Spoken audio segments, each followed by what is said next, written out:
అట్లాగే ఆయనకి ప్రగతి భవన్ అంటే అంత అద్భుతమైన కార్యాలయం కట్టిస్తే దాన్ని వదిలేసి ఇవాళ మరి చాలా విచిత్రం, చాలా విచిత్రమైన పరిస్థితి. ఆయన అంటాడు ప్రగతి భవన్ వదిలేసి అక్కడ 200 కోట్లు పెట్టి ఇంకో క్యాంపు కార్యాలయం కట్టిండు 200 కోట్లతో. దాని కాంపౌండ్ నిర్మాణానికే 19 కోట్లట. కాంపౌండ్ వాల్ నిర్మాణానికి 19 కోట్లు, మొత్తం 200 కోట్లు. కానీ అర్ధరాత్రి పోయి దొంగచాటుగా గృహప్రవేశం. తప్పు చేయకపోతే బాజాప్తా చేయొచ్చు కదా. అర్ధరాత్రి గృహప్రవేశాలు ఎందుకు? మీరు మీ శ్రీమతి అదే ప్రైవేట్ ఇల్లులాగా. అంటే ఎంత చెండాలం. అందుకే అంటున్నాను నేను, ముఖ్యమంత్రి విసిరిన సవాలుకు నేను రెడీ. మా పార్టీ తరఫున నేను వస్తా. చేసేదే చెత్త పాలన, దాని మీదకి చర్చ అంటాడు. వెల్కమ్. వరంగల్ చౌరస్తాలో పెట్టుకుందామా?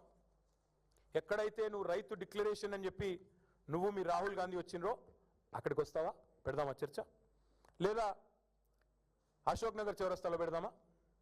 2 లక్షల ఉద్యోగాలు అని చెప్పి రాహుల్ గాంధీ డైలాగులు కొట్టిన అశోక్ నగర్ చౌరస్తాలో పెడతావా? తెలుసుకుందామా? రైతు మీదైనా నిరుద్యోగుల మీదైనా దేని మీదైనా సరే టాపిక్ నీ ఇష్టం.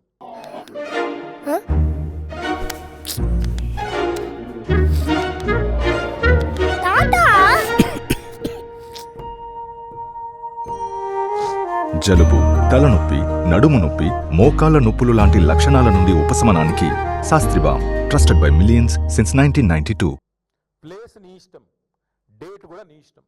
చేతనైతే నువ్వు వస్తావా? నీ రాహుల్ గాంధీ వస్తాడా? ఎవరు వస్తారో రండి. తప్పకుండా మిమ్మల్ని గనక అక్కడ గణాంకాలతో సహా మీ తప్పులు బయటపెట్టకపోతే, మిమ్మల్ని మీ పరిపాలన యొక్క వైఫల్యాన్ని నగ్నంగా నిలబెట్టకపోతే అశోక్ నగర్ చౌరస్తాలో, వరంగల్ చౌరస్తాలో శాశ్వతంగా రాజకీయాల నుంచి తప్పుకుంటా. సవాల్కు సిద్ధమా? స్వీకరిస్తావా? అంటే ఒక్కటంటే ఒక్కటి చేయకుండా, రైతు డిక్లరేషన్లో ఒక్కటంటే ఒక్క మాట కూడా చేయకుండా ఇష్టం వచ్చిన మాటలు, ఇష్టం వచ్చిన డైలాగులు, చండాలపు మళ్ళీ కూతలు, కారు కూతలు. అందుకే నేను అనేది, ఛాలెంజ్ చేస్తే నిలబెట్టుకునే దమ్ముండాలి. రేవంత్ రెడ్డి గారికి ఏంటంటే అలవాటు, సవాల్ అంటాడు పారిపోతాడు. కొడంగల్లో 2 సార్లు చేసిండు, ఇప్పటికి 3 సార్లు.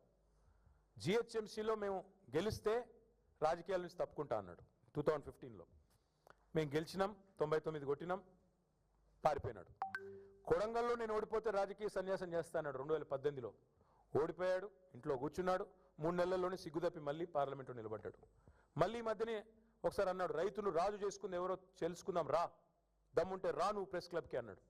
నేను సరైన పోయి ప్రెస్ క్లబ్లో కూర్చుంటే నేను కళ్ళు కాంపౌండ్కు రాను అని ప్రెస్ మిత్రులను కూడా, మీ ప్రెస్ క్లబ్ను కూడా అవమానించే విధంగా దాని మీద కూడా మాట్లాడినాడు.